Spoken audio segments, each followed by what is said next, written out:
Ibu, Bapak, Saudara-saudara sedama, terpujilah Sang Buddha, Namo Buddhaya. Selamat berjumpa lagi dalam ulasan Dhamma Wihara Tanah Putih. Pada kesempatan kali ini, kami akan membahas topik tentang kesehatan dalam pandangan agama Buddha, di mana seperti telah kita ketahui, Sang Buddha Gautama pernah mengatakan bahwa kesehatan adalah keuntungan terbesar.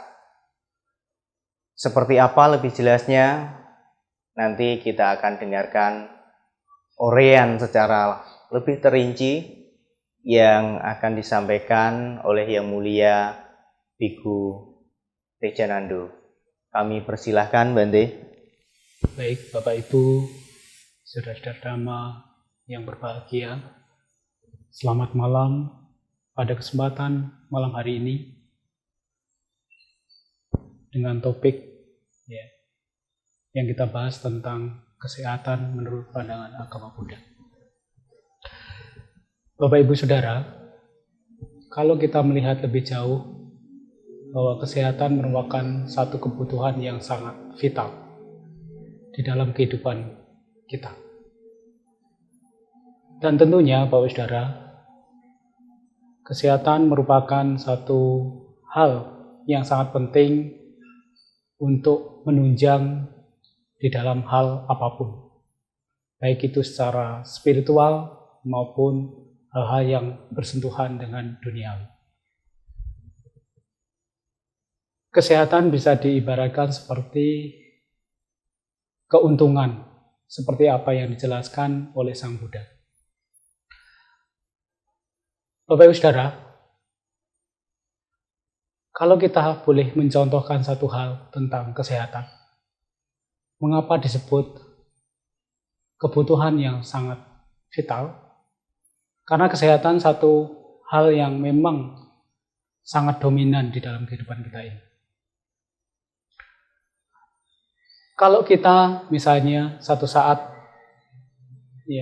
dalam keadaan yang sangat baik dalam kondisi materi, seperti kaya, mungkin harta yang melimpah, kemudian hal-hal yang menunjang seperti mobil yang bagus, rumah yang bagus, tetapi kalau badan kita sakit, tentunya materi tidak ada manfaatnya atau tidak ada gunanya. Kenapa demikian? Jadi Bapak Saudara, perlu saya jelaskan lebih lanjut. Karena tanpa adanya kesehatan, apapun yang kita miliki jadi tidak bisa kita nikmati. Baik itu makanan, baik itu harta, baik itu fasilitas yang lainnya, tentunya tidak bisa kita nikmati seperti kalau kita mempunyai badan yang sehat atau jasmani yang sehat. Lebih lanjut, akan saya jelaskan bahwa kesehatan merupakan hal yang sangat penting.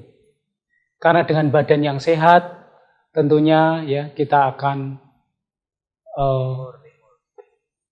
bekerja dengan baik, menghasilkan sesuatu dengan maksimal, baik itu secara materi maupun secara spiritual.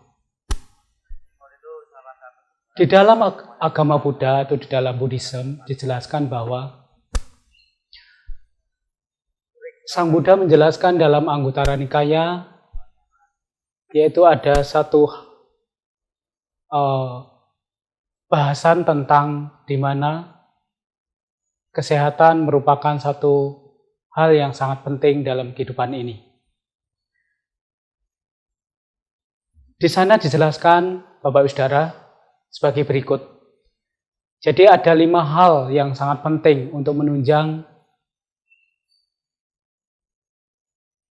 di dalam kesehatan kita ini.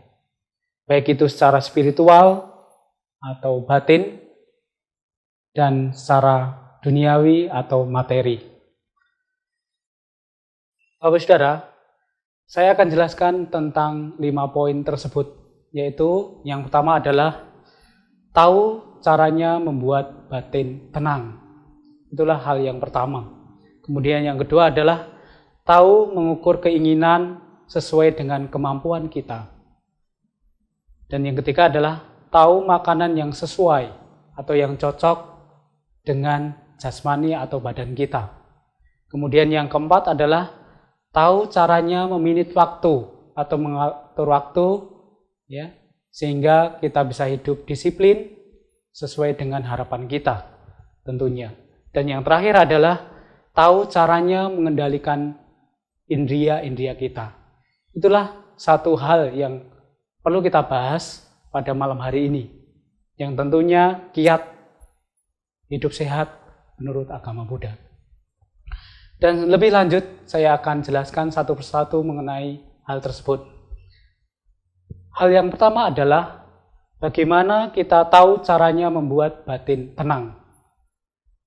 Secara umum, Bapak Ibu Saudara, kita tahu bahwa satu filosofi mengatakan bahwa kalau batin kita tenang, semuanya bisa teratasi. Tentunya filosofi itu merupakan hal yang sangat benar buat kita. Jadi, bagaimana kiat kita untuk membuat batin kita tenang? Kiat kita adalah, di dalam Buddhism dijelaskan lebih lanjut, yaitu bagaimana kita hidup saat ini. Pada malam hari ini kita membahas tentang Dhamma. Tentunya kita tidak boleh terlalu atau kemudian meleng, ya, kemudian atau jauh dari apa yang kita bahas pada malam hari ini. Bapak Ibu Saudara, saya akan jelaskan lebih lanjut bagaimana cara membuat batin tenang. Di dalam Buddhism tidak ada cara lain yaitu dengan cara meditasi, ya. Karena meditasi adalah bagaimana mengkondisikan batin kita menjadi tenang. Jadi dengan meditasi ini tentunya kita bisa mengontrol pikiran kita. Dan Sang Buddha mengatakan lebih lanjut atau menjelaskan lebih lanjut bahwa di dalam Dhammapada dikatakan, ya, pikiran ini adalah pelopor, ya. Pikiran adalah penentu. Dan karena pikiran ini pula kita akan sehat secara spiritual kita atau batin kita. Bapak Ibu Saudara, ya, apa sih sesungguhnya manfaat dari meditasi itu? Tentunya secara duniawi kita bisa lihat Bapak Saudara, satu kehidupan yang kalau kita bisa menjalankan meditasi atau mempraktekkan meditasi dengan baik, kita bisa menikmati kehidupan ini dengan baik pula. Bapak Saudara, jadi dengan demikian meditasi tentunya akan sangat bermanfaat bila dilakukan di dalam kehidupan sehari-hari, yaitu secara kontinu atau terus-menerus. Dengan cara demikian, batin kita akan menjadi tenang. Satu contoh misalnya kalau kita di dalam aktivitas sehari-hari, misalnya sebagai seorang ibu, ya, sebagai seorang ibu mempunyai tanggung jawab mungkin memasak atau kemudian merawat anak, suami dan sebagainya, orang tua dan sebagainya, itu membutuhkan satu ketenangan di dalam batinnya. Tentunya kalau tidak ada ketenangan, Bapak Saudara, mereka akan sangat tersiksa.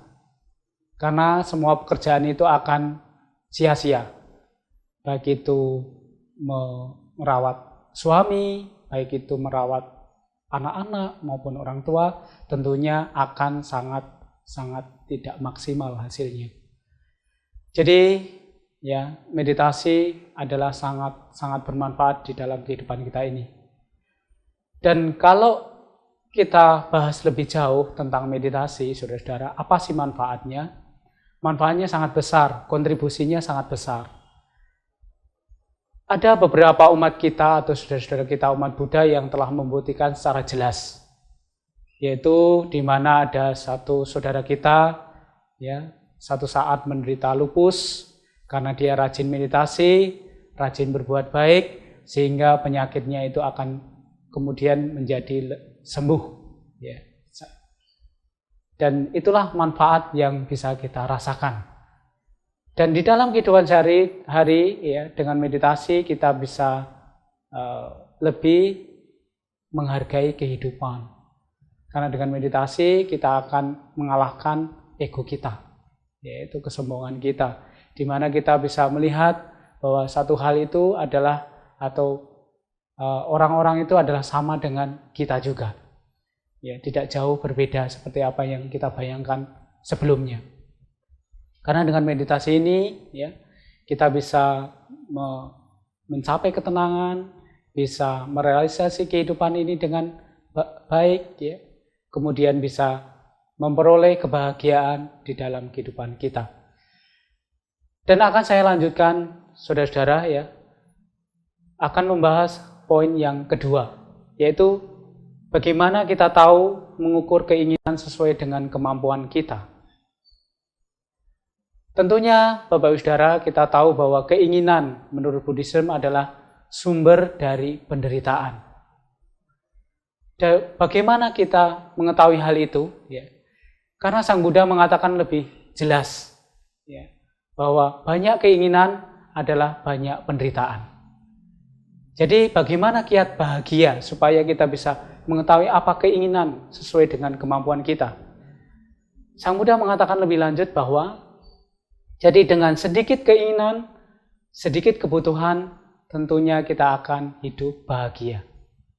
Jadi dengan cara seperti itulah Bapak Ibu Saudara, kita bisa hidup bahagia. Jadi bagaimana kiat kita supaya kita tahu keinginan kita sesuai dengan kemampuan kita? Ya, saya akan membahasnya lebih lanjut. Jadi demikian saudara-saudara. Satu saat kalau misalnya kita ingin menjadi kaya, atau kemudian satu saat kita ingin mencapai gelar yang tinggi, entah itu sebagai insinyur, entah itu sebagai dokter, entah itu sebagai ya presiden dan sebagainya, tentunya itu membutuhkan satu perjuangan.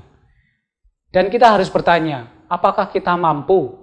Ya, apakah kita bisa dengan cara seperti itu? Apakah kita bisa merealisasi dengan keberadaan kita sekarang?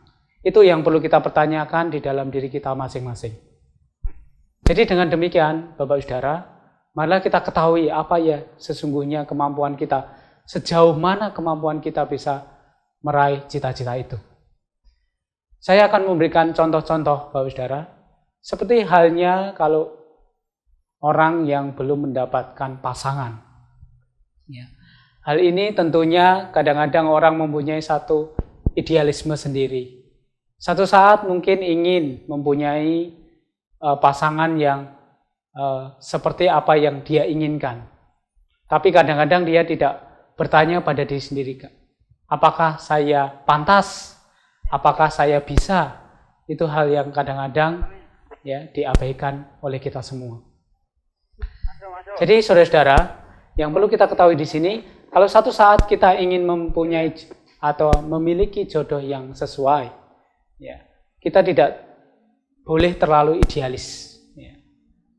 Atau misalnya kita menginginkan suatu pasangan yang mungkin seperti artis-artis yang terkenal, seperti Tom Minse misalnya, atau seperti bintang-bintang yang terkenal lainnya. Ya, kita perlu ukur diri kita. Ya, apakah kita bisa ya mendapatkan hal itu? Itu yang penting kita renungkan saat kita ingin merealisasi keinginan kita. Kemudian satu saat kalau kita bercita-cita mungkin ingin sekolah yang tinggi. Apakah secara finansial kita mampu? Ya, secara materi kita bisa untuk merealisasi itu. Karena sekarang ini ya pendidikan ya diidentikan dengan materi. Siapa yang mempunyai materi yang banyak, ya dia akan memperoleh gelar yang lebih tinggi. Jadi dengan cara seperti itulah kita bisa mengukur kemampuan kita, Bapak Saudara. Jadi contoh-contoh yang saya ungkapkan ini mudah-mudahan bisa memberi satu pengertian buat kita semua bahwa keinginan kadang-kadang membuat atau menjadikan sumber penderitaan buat kita. Satu saat, Bapak Saudara, kalau kita mempunyai keinginan mungkin tidak terrealisasi, ya, kita bisa stres, ya. Dan karena stres itu kita akan mendapatkan ya penyakit yang kadang-kadang ya tidak kita harapkan. Seperti ya kalau orang stres itu bisa terjangkit ya. Satu contoh misalnya penyakit yang kronis seperti jantung ya, seperti TBC paru ya, dan kemudian seperti sakit mah yang kronis dan sebagainya. Itu semuanya diakibatkan karena stres. Marilah Bapak Saudara, jadi kita harus berusaha untuk mengerti apa sih sesungguhnya keinginan kita, sehingga kita tidak menjadi terjangkit penyakit-penyakit tersebut. Jadi dengan cara seperti itu tentunya ya kita akan hidup bahagia, dan tentunya jasmani kita juga akan sehat ya seperti harapan kita semua. Kemudian saya akan menjelaskan lebih lanjut, yaitu poin yang ketiga, yaitu bagaimana kita tahu tentang makanan ya. Makanan yang sesuai, yang cocok dengan kebutuhan fisik kita atau jasmani kita.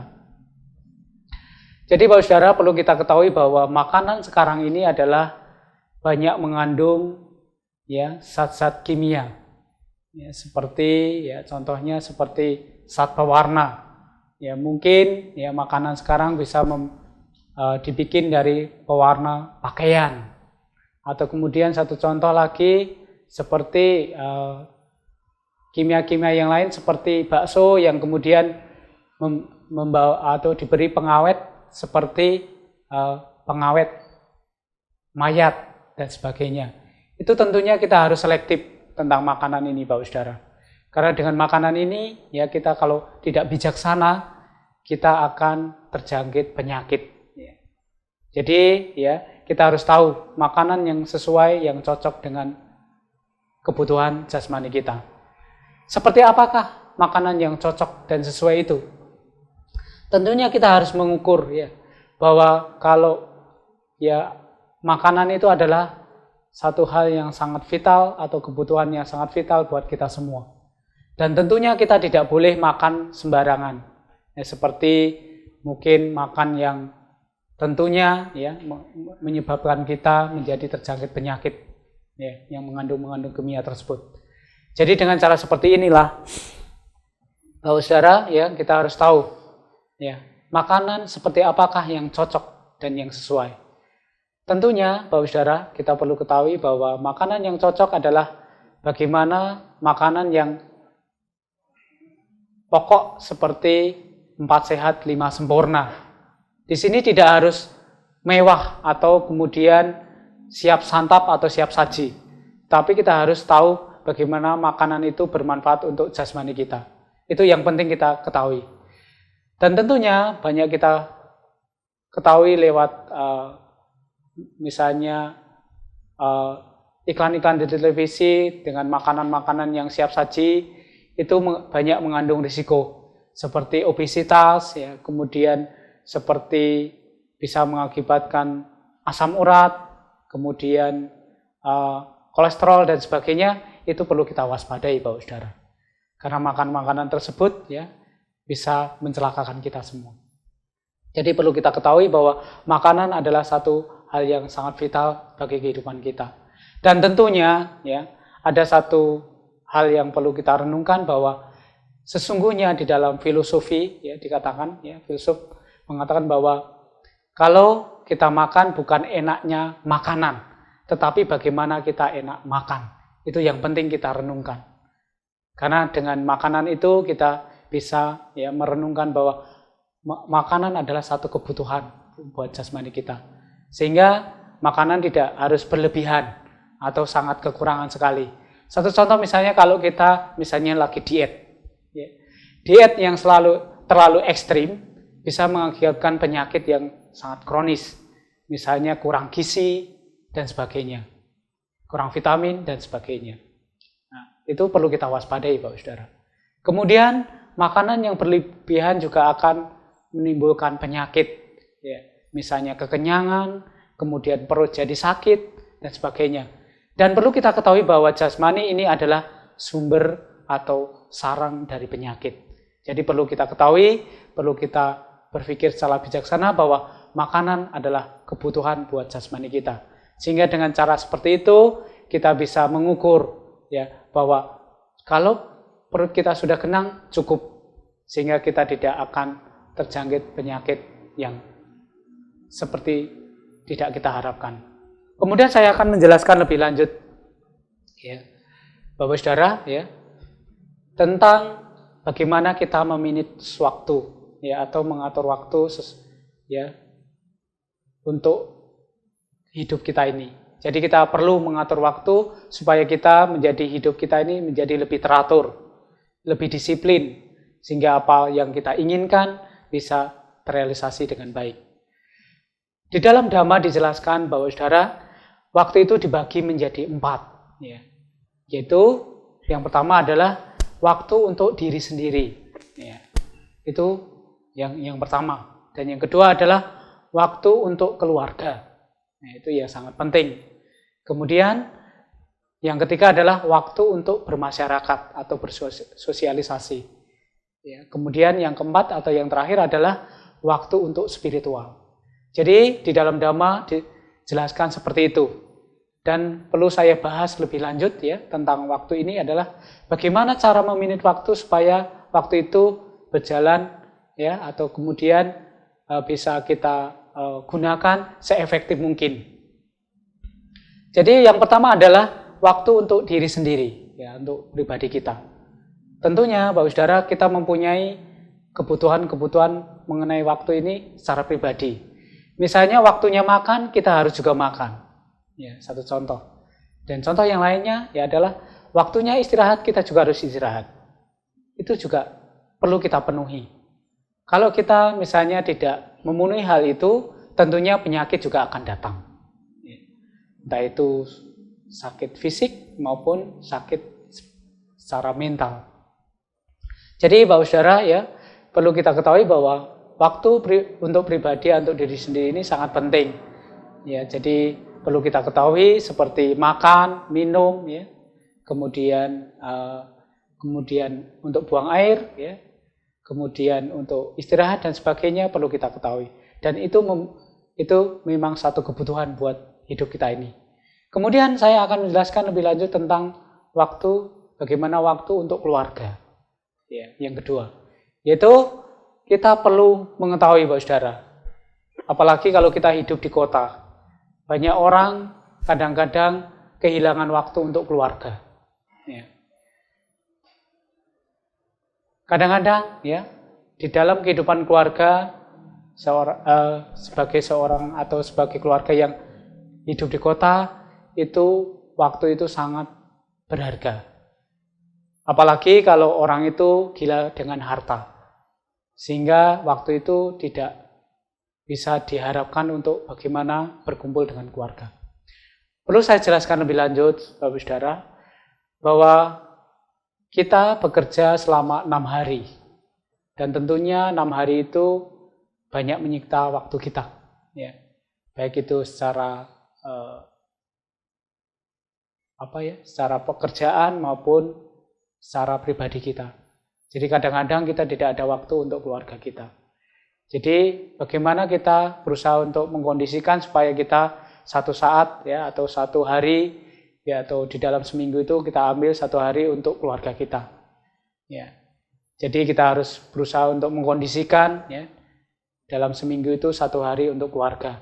Seperti makan bersama, kemudian nonton TV bersama, berdiskusi bersama dan sebagainya, itu adalah sangat penting. Karena satu saat, ya, kadang-kadang kita mengatakan bahwa kita tidak ada waktu, ya. Atau kadang orang menganut satu paham bahwa, ya, waktu adalah uang, the time is money. Itu adalah satu hal yang keliru buat kita. Karena keluarga juga sangat penting. Karena keluarga, tanpa adanya keluarga, kita juga tidak bisa bekerja dengan baik, tidak punya semangat untuk bekerja. Jadi luangkanlah waktu untuk keluarga kita. Jadi itulah hal yang sangat penting untuk keluarga kita. Kemudian saya akan menjelaskan tentang hal yang ketiga, yaitu waktu bersosialisasi atau bermasyarakat. Bagaimana caranya untuk kita mengatur waktu supaya kita bisa bersosialisasi dengan orang lain? Seperti kita di dalam pekerjaan, Bapak Saudara. Entah itu di dalam pekerjaan di kantor, entah itu di toko, entah itu di instansi-instansi yang lain dan sebagainya. Itu perlu hal-hal bagaimana atau teknik untuk bersosialisasi dengan orang lain. Bagaimana kita menghargai orang lain, bagaimana kita bisa menghormati orang lain, sehingga dengan paham seperti itu kita bisa juga dihormati oleh orang lain. Jadi marilah saudara-saudara kita pahami bahwa kita hidup tidak bisa sendiri. Kita perlu bekerja sama. Karena satu perusahaan misalnya kesuksesan bukan milik satu orang. Karena di dalam satu perusahaan itu membutuhkan banyak orang. Baik itu dari tukang bersih-bersih atau cleaning service, kemudian sampai office boy atau pesuruh, semuanya itu kesuksesan diawali dari hal-hal yang kecil seperti itu. Jadi perlu kita tahu bahwa kesuksesan adalah milik kita bersama. Jadi dengan cara seperti itu kita bisa menghargai orang lain, menghormati orang lain, yaitu sehingga pekerjaan kita bisa kita selesaikan dengan baik dan semaksimal mungkin. Kemudian hal yang keempat adalah bagaimana kita mempunyai waktu untuk spiritual. Spiritual di sini adalah bersinggungan dengan hal-hal yang bersifat kebaikan atau kebajikan, Bapak Saudara. Seperti misalnya kalau kita sebagai umat Buddha, di mana kita ada waktu untuk ke wihara, untuk baca parita, mendengarkan dhamma, kemudian bermeditasi dan sebagainya, itu adalah waktu untuk spiritual. Jadi hal-hal seperti itulah perlu kita usahakan. Karena dengan cara seperti itu hidup kita akan menjadi lebih tenang, lebih bahagia, bisa menikmati kehidupan ini. Tetapi kalau kita mengabaikan tentang spiritual, tentunya kehidupan ini akan sangat kacau, sangat tidak bahagia seperti harapan kita. Jadi Bapak Saudara, perlu kita ketahui bahwa waktu untuk spiritual itu adalah hal juga yang sangat penting. Jadi dengan mengusahakan, dengan meminit waktu seperti itu, membagi waktu seperti itu, kehidupan kita jelas akan bahagia di kehidupan kita ini. Kemudian saya akan menjelaskan tentang poin yang terakhir, yaitu mengenai bagaimana kiat hidup sehat menurut agama Buddha. Jadi hal yang terakhir adalah bagaimana kita mengendalikan indria-indria kita, Bapak Saudara. Seperti halnya kita mempunyai 5 indria yang disebut dengan indria mata, indria telinga, indria hidung, indria lidah, kemudian indria sentuhan atau kulit. Itu semuanya itu perlu kita kendalikan, Bapak Saudara. Karena kalau kita tidak kendalikan, itu akan menjadi sumber penyakit. Baik itu penyakit mental maupun penyakit jasmani. Jadi Bapak Saudara, bagaimana kita mengendalikan indria kita? Jadi kita harus tahu bahwa mata ini kita harus gunakan secara baik. Kita harus kendalikan. Satu saat kalau misalnya satu contoh yang sangat jelas di kehidupan yang kita ini, yang sering kita ketemukan. Itu satu contoh hal yang sangat kadang-kadang kita tidak harapkan. Seperti adanya perselingkuhan, Bapak Saudara. Semuanya itu berawal dari mana? Semuanya itu adalah berawal dari indria mata kita. Karena kita selalu menganut paham bahwa rumput tetangga lebih indah, rumput tetangga lebih bagus, dan sebagainya, dan sebagainya. Hal itu merupakan pemicu, Bapak Saudara. Karena kita tidak bisa mengendalikan indria mata kita dengan baik. Sehingga di sana dimuati oleh keserakahan, oleh ketamakan kita, sehingga kita merasa ingin memiliki apa yang kita lihat itu. Jadi bisa kita lihat bahwa perselingkuhan pun berawal dari kita tidak bisa mengendalikan indria mata kita. Karena ada pepatah mengatakan dari mata turun ke hati. Itulah Bapak Saudara. Jadi dengan mewaspadai indria-indria kita, tentunya kita bisa mengetahui bahwa kita harus berusaha untuk mengendalikan indria kita dengan baik. Kalau tidak, itu akan menjadi sumber penyakit yang sangat fatal buat kehidupan kita ini. Bapak Saudara, saya akan mencontohkan hal yang lain. Seperti kalau kita tidak bisa mengendalikan indera lidah kita. Kadang-kadang ya kita tidak tahu bagaimana kita makan dengan baik. Ya, mengendalikan indera pengecap kita dengan baik. Seperti kalau kita selalu mengatakan makan harus banyak. Ya, itu bukti bahwa kita tidak bisa mengendalikan lidah kita. Ya, karena di sana ya keserakahan yang ada. Sehingga nanti akan timbul penyakit, ya, seperti saya jelaskan di depan tadi. Jadi Bapak Saudara perlu kita ketahui bahwa lidah ini bukan hanya untuk menikmati makanan, ya, tetapi bagaimana kita harus berusaha untuk mengendalikan dengan secara baik. Dengan cara seperti itu, tentunya penyakit tidak akan menyerang kita. Kemudian contoh yang lain Bapak Saudara, seperti halnya kalau kita satu saat memanjakan mata kita dengan menonton TV, misalnya. Dengan menonton bola atau menonton film dan sebagainya. Kadang-kadang secara tidak sadar kita terseret oleh indera kita ini yang dipicu oleh keserakahan, oleh kebencian dan kegelapan batin. Ya. Sehingga di sana adanya adalah nafsu, ya. Sehingga penyakit mental menggelayuti kita atau mulai meracuni kita. Satu saat misalnya kalau kita nonton film, kadang-kadang kita tidak sadar, Bapak Saudara. Kita misalnya melihat film yang sangat heboh, sangat asik. Apalagi bintangnya adalah mungkin adalah idola kita. Kadang-kadang kita tidak tahu bahwa kita terseret oleh hal itu. Satu saat misalnya kalau di dalam film itu aktornya lagi nangis. Kadang-kadang kita terseret bahwa kita tidak sadar bahwa kita ini adalah penonton dan pendengar yang baik. Kadang-kadang kita aktor nangis, kita ikut nangis. Aktrisnya nangis, kita ikut nangis. Hal itulah Bapak Saudara yang perlu kita sadari bahwa dengan mata kita ini kita harus berusaha untuk mengendalikan. Kita harus sadar bahwa kita adalah penonton, bukan aktor atau aktris yang ada di dalam film itu. Itulah Bapak Saudara, jadi bagaimana kiat kita mengendalikan indera. Ya, jadi seperti contoh-contoh yang lain, seperti bagaimana kita mengendalikan telinga kita, ya. Satu saat kalau kita mendengar hal-hal yang tidak enak, hal-hal yang tidak menyenangkan, tentunya kita akan terjangkiti oleh emosi, oleh kebencian, ya, sehingga kita bisa bertindak anarkis. Ya.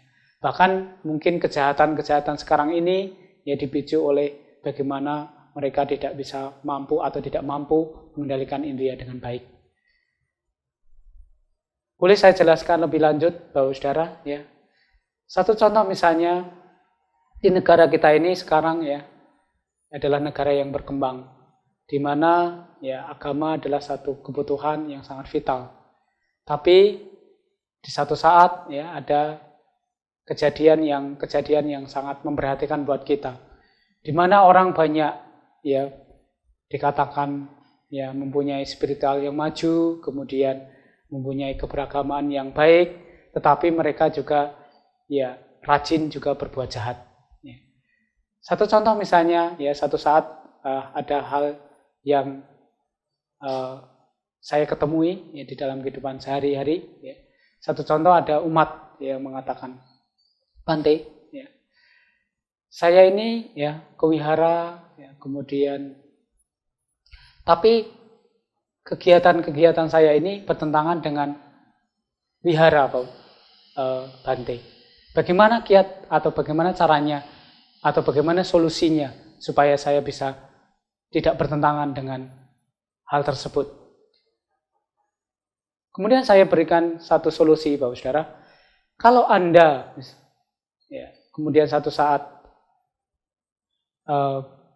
mengerjakan sesuatu, kemudian hal itu bertentangan dengan wihara, bertentangan dengan dhamma atau agama kita, apakah hal itu menjadi sumber kebahagiaan buat kita? Kemudian umat itu tercengang, atau kemudian dia merenung, ya, bahwa apa yang saya katakan itu benar. Kemudian bagaimana solusinya, Bante? Solusinya adalah kita harus berusaha untuk ya, mengendalikan indera kita dengan baik, sehingga kita tidak bertentangan dengan dhamma. itu adalah solusinya, solusi yang terbaik. Kemudian umat itu mengerti sehingga dia berusaha untuk mengendalikan indrianya dengan baik. Jadi dengan cara seperti itulah Bapak Saudara kita bisa hidup sehat ya menurut agama Buddha. Sang Buddha mengatakan lebih lanjut ya di sana dikatakan bahwa di dalam Dhammapada dijelaskan bahwa arogya paramang laba, bahwa kesehatan adalah keuntungan yang paling besar atau yang paling tinggi. Jadi dengan mengusahakan 5 poin ini ya, saya boleh ulang kembali ya.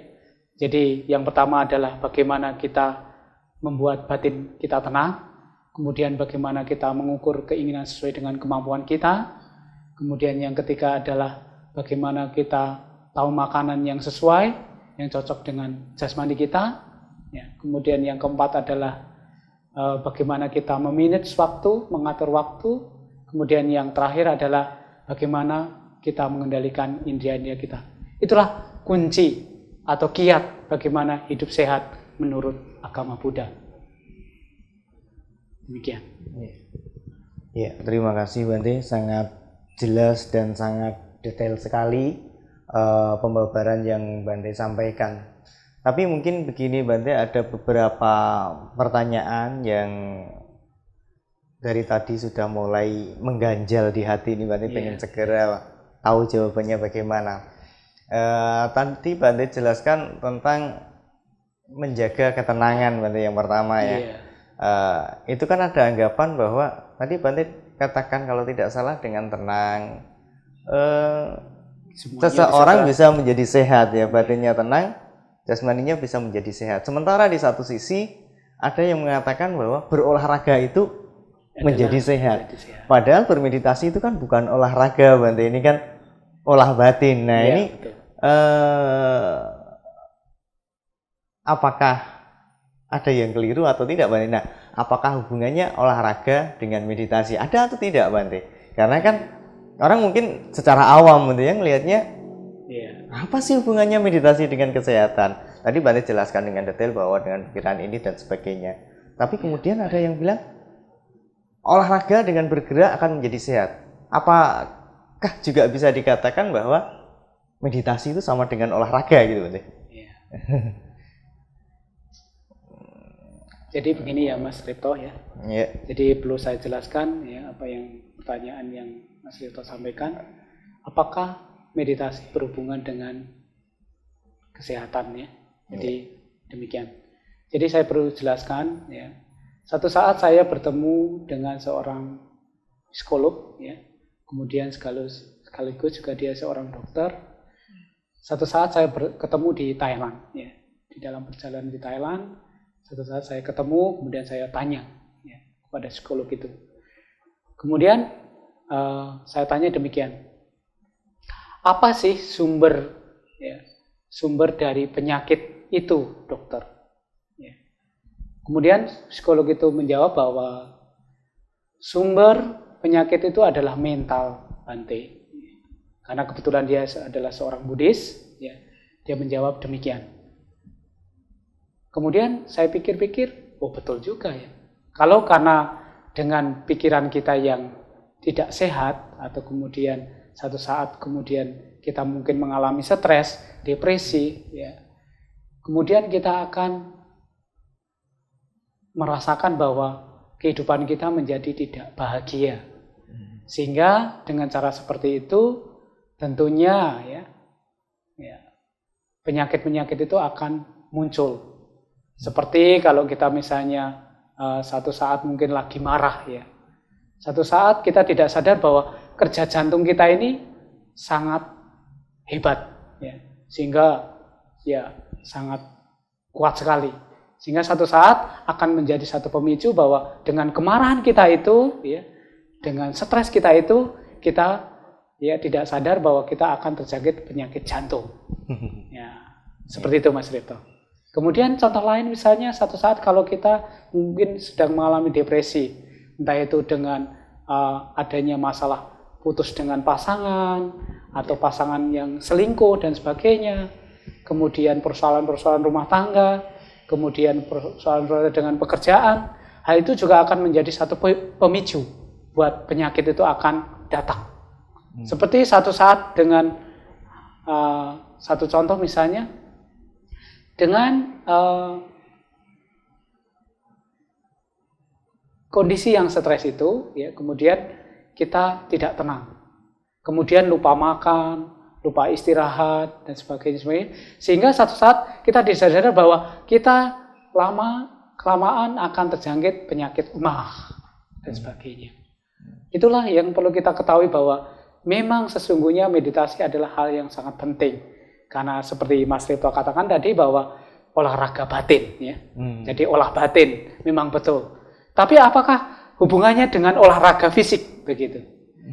Ya, memang olahraga fisik juga satu hal yang satu kondisi bagaimana kita hidup sehat. Ya, karena dengan tidak ada gerakan kita tentunya mungkin akan obesitas, ya, kegemukan, sehingga kita susah untuk jalan, kemudian tidak pede dengan, ya, untuk misalnya untuk ketemu dengan orang lain atau dengan pasangan dan sebagainya, ya, karena dikatakan kok kamu sekarang gemuk dan sebagainya, ya. Itulah, ya, memang hal itu adalah satu hal atau satu faktor, ya, bahwa olahraga itu memang sarana bagaimana kita menjadi sehat. Tetapi yang lebih penting adalah bagaimana kita mengolah batin, seperti apa yang disinggung oleh Mas Repto tadi. Karena dengan mental itu, ya, dikatakan oleh psikolog tadi mengatakan bahwa dia mengatakan lebih lanjut bahwa 80% itu adalah sumber kesehatan itu berasal dari mental kita yang sehat. Kalau mental kita sakit, ya, tentunya penyakit akan sangat banyak yang menjangkiti kita.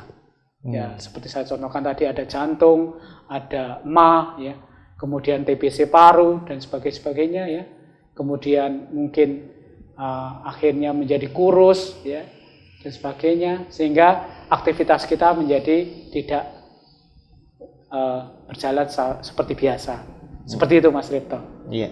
Baik, menarik Bante yang Bante sampaikan. Memang seperti tadi, mungkin kalau boleh saya tarik secara kesimpulan bahwa meditasi adalah olah batin, secara olah fisiknya adalah olahraga ini yang akan mengkondisikan bagaimana badan dan mental kita itu menjadi seimbang sehingga menjadi lebih sehat. Nah, Bante, ada juga anggapan di dalam masyarakat bahwa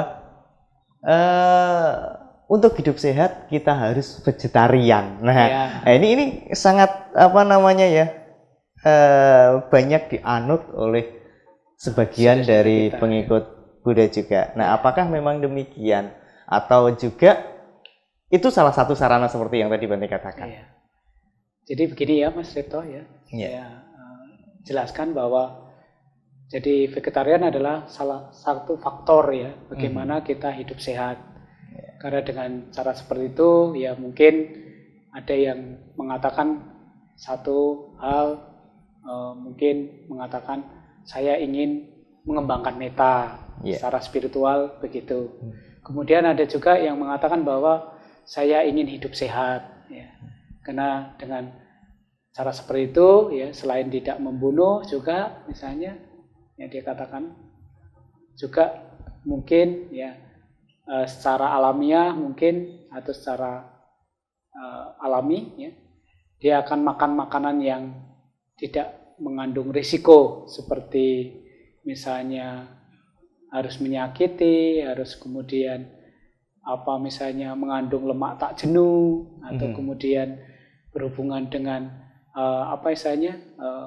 bersinggungan dengan penyakit yang misalnya karena mengidap penyakit seperti kanker, ya. Hal itu kan memang hal itu dilakukan untuk tujuan kesehatan, ya. Jadi hal itu adalah satu faktor, Mas Ripto. Jadi dengan cara seperti itu adalah kalau mereka menganut satu paham bahwa boleh saya singgung sedikit, ya, bahwa dengan meditasi dengan makan vegetarian kemudian orang itu menjadi lebih sehat, itu juga belum tentu. Ya, karena ada satu cerita, saya pernah ketemu, ya, satu orang yang dia vegetarian dari kecil, tetapi satu saja dia mengidap satu penyakit semacam kolesterol juga kena, kemudian darah tinggi juga kena. Semuanya itu adalah ya kalau vegetarian merupakan salah satu faktor saja untuk bagaimana kita hidup sehat. Ya. Ya, dengan bersinggungan seperti itu, jadi kita tidak boleh terlalu ekstrim. Kalau mengatakan bahwa dengan vegetarian pasti sehat, tidak. Ya, karena semuanya itu tergantung dari kebutuhan fisik kita masing-masing. Begitu Mas Ripto. Iya, kadang juga menjadi satu hal Bante ya, di dalam masyarakat bahwa kalau mau sehat harus vegetarian. Ini kan satu vonis seperti ternyata vonis, juga satu anggapan yang memvonis bahwa dengan cara seperti itu pasti sehat. Gitu. Iya, menarik yang Bante katakan tentang tadi membagi waktu Bante. Iya. Kalau misalkan kita hidup ini kan satu hari ada 24 jam Bante. Iya, betul. Dibagi 4 waktu ya Bante kalau tidak salah. Apakah itu harus dibagi masing-masing 6 jam? Katakanlah begitu. 6 jam untuk diri sendiri, 6 jam atau bagaimana Bante? Karena kan kita juga waktu kita juga butuh istirahat untuk diri sendiri seperti Bante katakan tadi. Kemudian juga katakanlah mungkin 1,5 hari. Setengah hari itu ada 12 jam. Ataukah yang 12 jam itu yang kita bagi seperti yang Bante jelaskan tadi? Misalkan untuk bekerja kita dari pagi sampai sore, kemudian seperti itu. Mungkin lebih detailnya, Bante? Iya, saya jelaskan lebih detail ya. Iya. Jadi demikian ya, Bapak Ibu Saudara. Tentang masalah membagi waktu adalah memang hal yang sangat penting. Apalagi di dalam Dhamma tadi disediakan menjadi 4. Bukan berarti kita harus membagi 1 hari 1 malam itu bahwa satu momen atau satu waktu kita harus membagi bahwa kita harus untuk keluarga 6 jam mungkin. Untuk bekerja 6 jam, bukan begitu.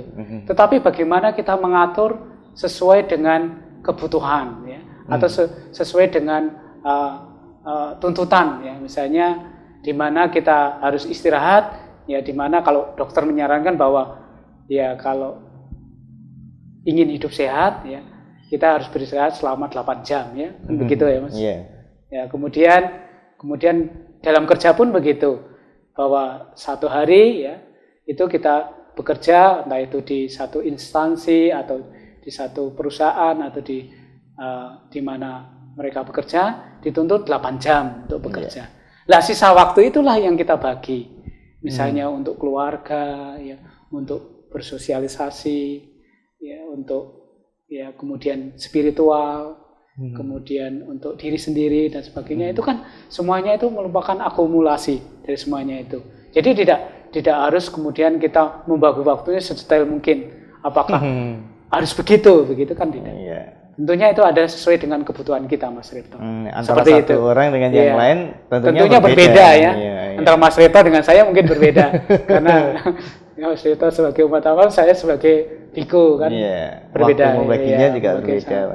Nah ini Bante kemudian juga yang menjadi umum di kalayak itu ketika kita sedang sakit, Bante. Ketika kita sedang sakit kan bahkan ada yang ekstrim itu harus berdoa meminta kesembuhan. Nah ini sebagai seorang umat Buddha seharusnya apa Bante yang harus dilakukan? Karena Bante katakan tadi kesehatan keuntungan terbesar gitu kan. Nah pada saat kita sedang sakit, apakah kita juga harus meminta kesembuhan dengan cara berdoa, ataukah cara itu bisa dibenarkan atau tidak Bante di dalam agama Buddha?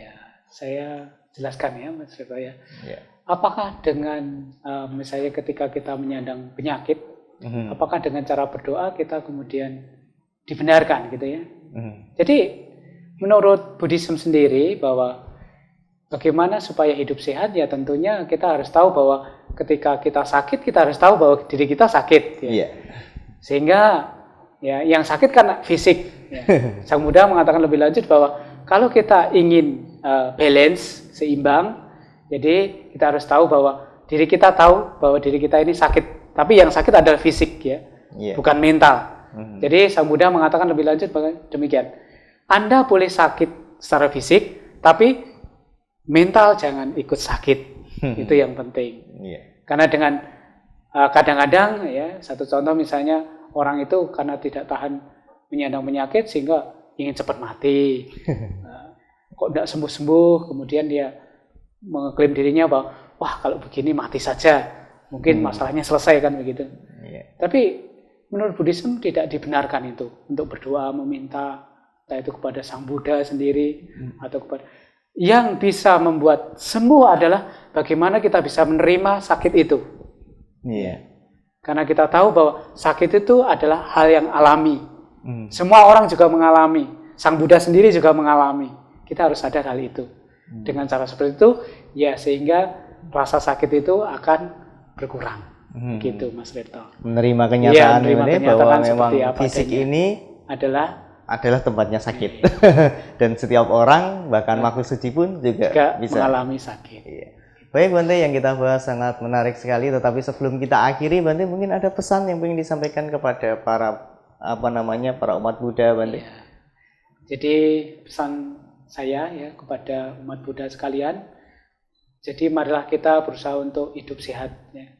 Karena dengan sehat, ya kita bisa mengkondisikan, ya kita bisa bekerja dengan baik, bisa belajar dengan baik, ya. Kemudian menjalankan rutinitas dengan baik, ya. Dan tentunya, ya kita harus sehat secara mental. Karena kalau dengan kondisi mental kita yang sehat, tentunya, ya secara maksimal kita bisa meraih cita-cita, yaitu kebahagiaan di kehidupan yang sekarang dan kebahagiaan di kehidupan yang akan datang. Begitu Mas Tirto. Iya, terima kasih Bante atas perbincangannya pada kesempatan ini. Mudah-mudahan kita bisa berbincang lagi di lain waktu. Nah, Ibu Bapak, saudara-saudara sekalian, demikian tadi pembicaraan kita tentang cara hidup sehat menurut agama Buddha. Ternyata Sang Buddha juga menganjurkan kepada para umatnya, kepada kita semua untuk hidup sehat, karena dengan hidup sehat kita akan menjadi lebih baik di dalam melakukan segala hal. Sampai di sini perbincangan kita, dan kita bisa ketemu di lain waktu. Semoga semua makhluk berbahagia. Terpujilah Sang Buddha. Namo Buddhaya.